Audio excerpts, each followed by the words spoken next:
Shalom shalom abari hafi n'abari kure, turashimiye Imana cyane yongeye kutubyutsa amahoro iki gitondo. Nihabwe icubahiro. Uyu ni wa mwanya mutoyi cyane wo kuja imbere y'Imana tuyishimira, tuyiragiza, tuyereka n'ibitugoye kugira ngo ibidufashe. Kandi uyu mwanya ugira umumaro munini cyane rwose ku bantu baba bavyuka bihuta, badashaka gufata umwanya uhagije wo kwicara imbere y'Imana ngo basenge, bavugane n'Imana mu buryo burambuye. Yesu nashimwe cyane. Uyu munsi rero twifashisha ijambo ry'Imana ryanditse muri Yesaya ibice 41 ku murongo w'8 turagera ku murongo w'10. Haravuga ngo: ariko weho Isirayeli musavyi wanje, Yakobo uwo natoranije, ruvyaro rwa Aburahamu umukunzi wanje, wewe uwo natoye nkagukura ku mpera z'isi, nkaguhamagara ngo uve ku mfuruka zayo, nkakubwira nturi umusavyi wanje, naragutoranije sinagutaye. Ntutinye kuko ndi kumwe nawe, ntukihebure kuko ndi Imana yawe, nzogukomeza, nzogutabara, mbere nzokuramira n'ukuboko kw'iburyo kukugororoka kwanje. Yesu nashimwe cyane. Iki gitondo mwene data, icompa Imana ikakwita umukunzi wayo. Bene data, ndabwira ikintu kimwe, nta kintu kiryoshe muri iyi si nko kuba umukunzi w'Imana. Iyo ugize umugisha ukaba umukunzi w'Imana, ari ikintu gikomeye cyane uburushije abandi bantu. Yesu nashimwe cyane. Aburahamu hari ibintu yagenda akora nawe nyene ugasanga yatirimutse gatoya, Imana ikarakara, ariko kubera yari umukunzi wayo, Imana yamukuyemwo ihanga rikomeye. Iyo ubaye umukunzi w'Imana mwene data, ubutomboye, ubugize amahirwe akomeye cyane. Uyu munsi rero iri jambo riziye wewe, hari ibintu byinshi uri kuracamo. Banza wirimbure mu mutima wawe, wumve neza ko connection hagati yawe n'Imana ihari, kuko abakunzi baratandukanye cyane n'abagenzi. Umukunzi ni umuntu poshe cyane y'umutima w'umuntu. Niba uvuga uti uriya muntu ni umukunzi wanje, ni umuntu novuga gute, mu Kirundi babita ngo pfamfe, ni ukuvuga ngo ni umuntu aba ari poshe cyane rwose y'umutima wawe. Yesu nashimwe. Imana rero imaze kukwita umukunzi wayo, ni ukuvuga ko mu kugira ngo umenye ko uri umukunzi w'Imana, nuko connection yawe n'Imana iguma ihari, kandi wumva ko iri permanent, kandi ihari, kandi iri strong. Yesu nashimwe cyane. Ni ukuvuga rero, nimba wumva mu mutima wawe connection yawe n'Imana ihari kandi ikomeye, Imana ukumva ko uri umukunzi wayo, iri jambo riziye wewe. Yesu nashimwe cyane. Nawe wumva connection yawe n'ijuru yacitse, rondera ikintu cyatumye connection yawe n'Imana icika.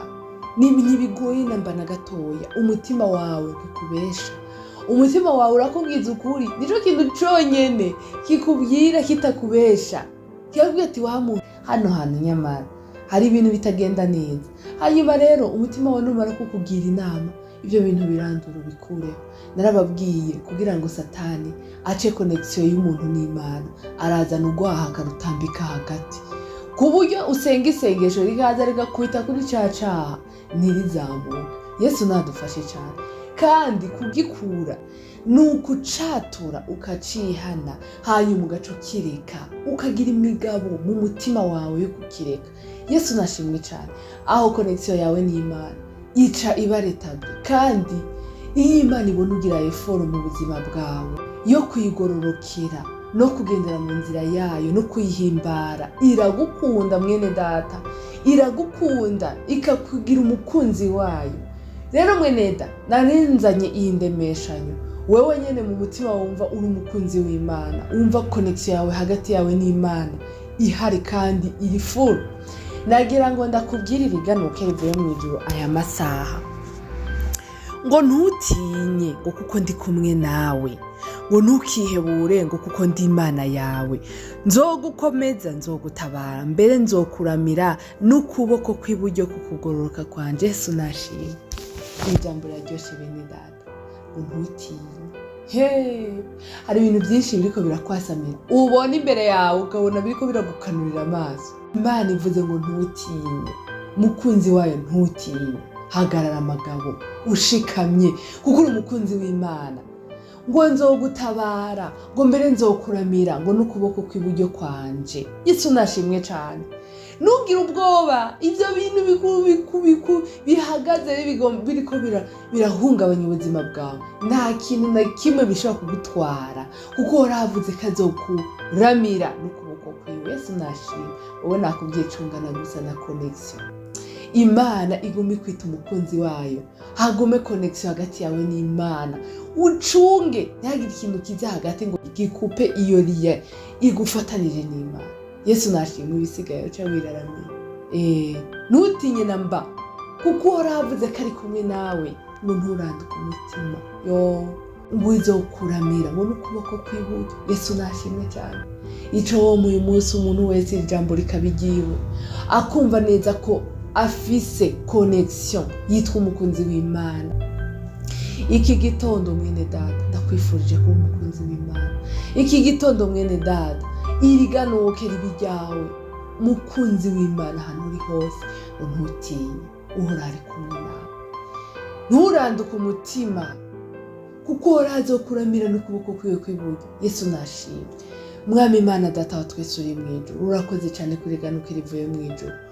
Wagize neza, turagushima, turagukengurukiye, utwiyumvira ku umunsi ku wundi, ukaturungikira ijambo ryawe rivuye mu ijuru. Nahabwa icubahiro Mana yo mu ijuru, icompa buri wese ukamwita umukunzi wawe, ukatubona ukatwishimira. Nta mahirwe aruta yo Mwami Yesu Kristo muri iyi si nko kuba umukunzi wawe.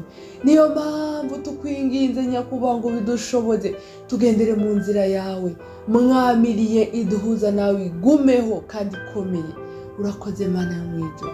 None Yesu Kristo utanze ikimazi cyo gukenguruka, watuzigamye, waturinze. Ijoro ni rinini cyane Mwami Yesu, rigenda mu byinshi bishaka ubugingo bw'umwana w'umuntu.